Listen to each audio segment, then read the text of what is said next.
Good afternoon, everybody. Before I discuss the situation in Congress, let me say a few things about two important opportunities in our foreign policy. Just now, I spoke on the phone with President Rouhani of the Islamic Republic of Iran. The two of us discussed our ongoing efforts to reach an agreement over Iran's nuclear program. I reiterated to President Rouhani what I said in New York. While there will surely be important obstacles to moving forward, and success is by no means guaranteed, I believe we can reach a comprehensive solution. I've directed Secretary Kerry to continue pursuing this diplomatic effort with the Iranian government.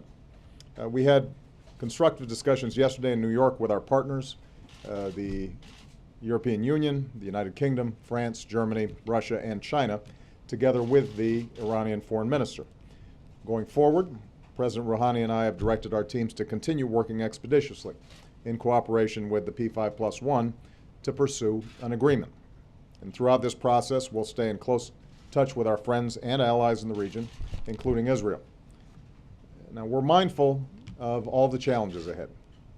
The very fact that this was the first communications between an American and Iranian president since 1979 underscores the deep mistrust between our countries, but it also indicates the prospect of moving beyond that difficult history. I do believe that there is a basis for a resolution. Iran's supreme leader has issued a fatwa against the development of nuclear weapons. President Rouhani has indicated that Iran will never develop nuclear weapons. I've made clear that we respect the right of the Iranian people to access peaceful nuclear energy in the context of Iran meeting its obligations. So the test will be meaningful, transparent, and verifiable actions, which can also bring relief from the comprehensive international sanctions that are currently in place. Resolving this issue obviously could also serve as a major step forward in a new relationship between the United States and the Islamic Republic of Iran, one based on mutual interest and mutual respect. It would also help facilitate a better relationship between Iran and the international community, as well as others in the region, one that would help the Iranian people fulfill their extraordinary potential, but also help us address other concerns that could bring greater peace and stability in the Middle East. A path to a meaningful agreement will be difficult, and at this point both sides have significant concerns that will have to be overcome. But I believe we've got a responsibility to pursue diplomacy, and that we have a unique opportunity to make progress with the new leadership in Tehran. I also communicated to President Rouhani my deep respect for the Iranian people. Now, as I said before, this comes on the same day that we can accomplish a major diplomatic breakthrough on Syria, as the United Nations Security Council will vote on a resolution that would require the Assad regime to put its chemical weapons under international control so they can ultimately be destroyed. This binding resolution will ensure that the Assad regime must keep its commitments or face consequences. We'll have to be vigilant about following through, but this could be a significant victory for the international community and demonstrate how strong diplomacy can allow us to secure our country and pursue a better world.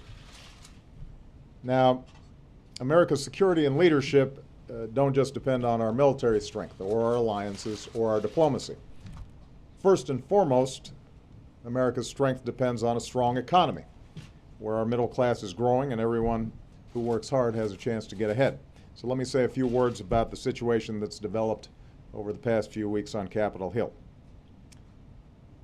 Here at home, the United States Congress has two pressing responsibilities: pass a budget on time and pay our bills on time.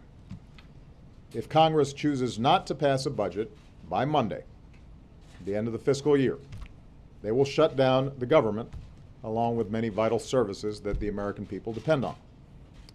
The good news is, within the past couple of hours, the United States Senate, Democrats and Republicans, acted responsibly by voting to keep our government open and delivering the services the American people expect. Now it's up to the Republicans in the House of Representatives to do the same. I say that because obviously Democrats have a great interest in making sure that these vital services continue to help the American people. So far, the Republicans in the House of Representatives have refused to move forward. And here's the thing, unlike the last time they threatened this course of action, this debate isn't really about deficits. In fact, our deficits are falling at the fastest pace that they have in 60 years. By the end of this year, we will have cut our deficits by more than half since I took office. So that's not what this is about. And in fact, if you've been following the discussion, the Republicans in the House don't even make a pretense that that's what this is about. Instead, the House Republicans are so concerned with appeasing the Tea Party that they've threatened a government shutdown or worse unless I gut or repeal the Affordable Care Act. I said this yesterday, let me repeat it. That's not going to happen.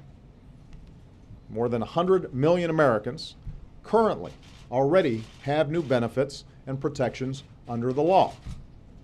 On Tuesday, about 40 million more Americans will be able to finally buy quality, affordable health care, just like anybody else. Those marketplaces will be open for business on Tuesday, no matter what, even if there's a government shutdown. That's a done deal. As I've said before, if Republicans have specific ideas on how to genuinely improve the law, rather than gut it, rather than delay it, rather than repeal it, I'm happy to work with them on that through the normal democratic processes. But that will not happen under the threat of a shutdown.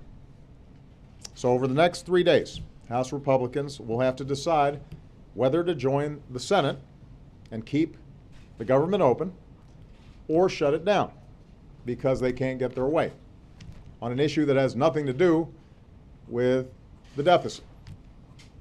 I realize that a lot of what's taking place right now is political grandstanding, but this grandstanding has real effects on real people. If the government shuts down on Tuesday, military personnel, including those risking their lives overseas for us right now, will not get paid on time. Federal loans for rural communities, small business owners, families buying a home will be frozen. I'm already starting to get letters from people worried that this will have an impact on them directly. Critical research into life-saving discoveries will be immediately halted. The federal government has a large role across the country and touches the lives of millions of people, and those people will be harmed. And even the threat of a shutdown already is probably having a dampening effect on our economy. We saw that the last time these kinds of shenanigans were happening up on Capitol Hill. So to any Republican in Congress who's currently watching, I'd encourage you to think about who you're hurting. There are probably young people in your office right now who came to work for you without much pay because they believed that public service was noble.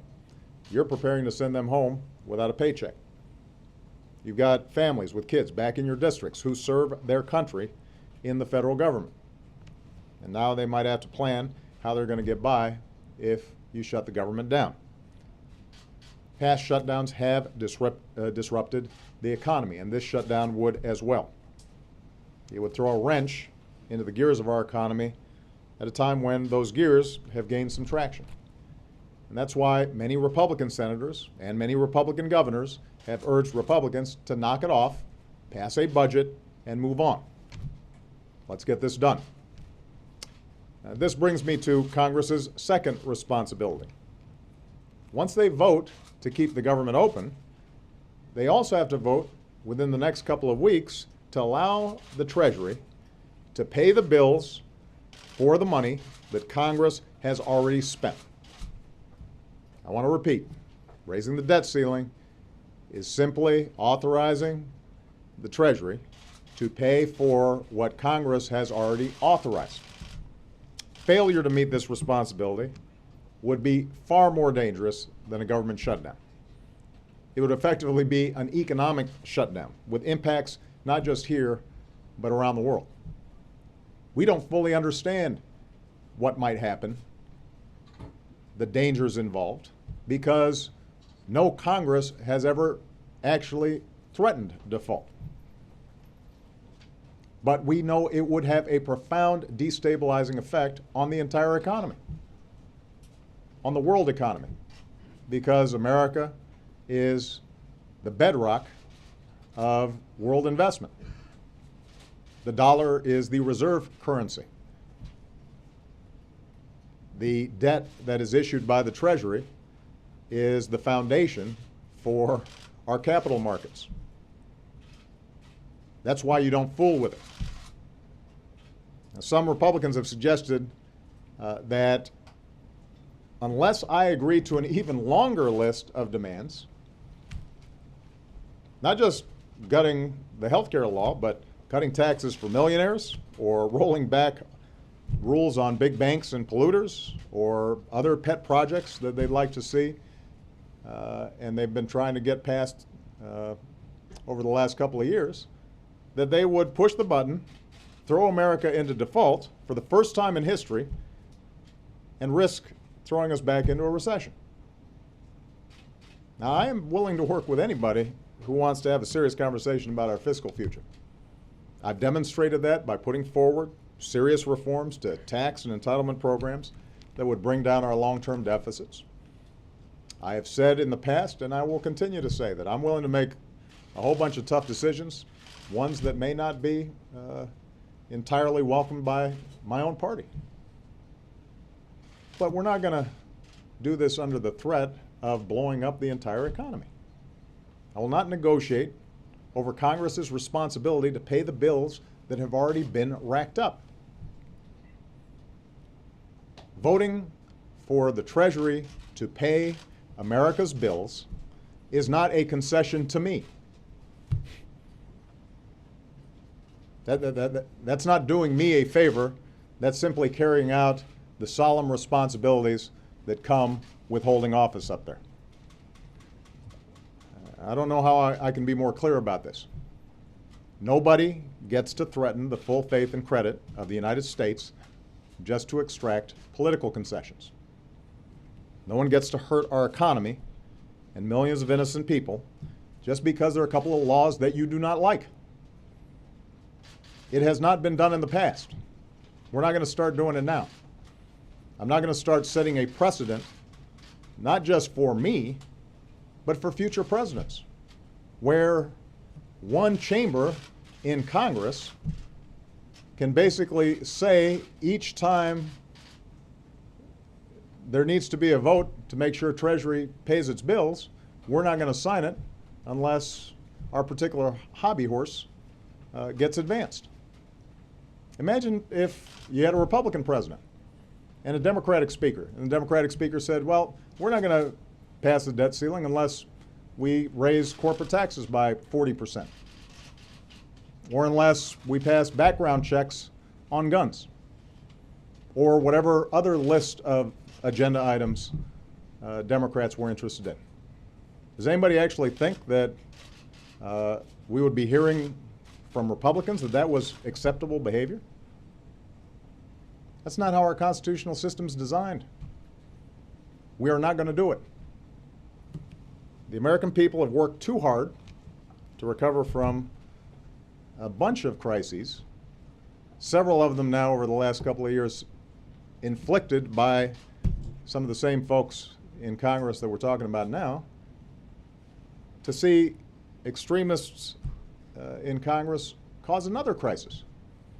And keep in mind, by the way, this whole thing has to do with keeping the government open for a few months.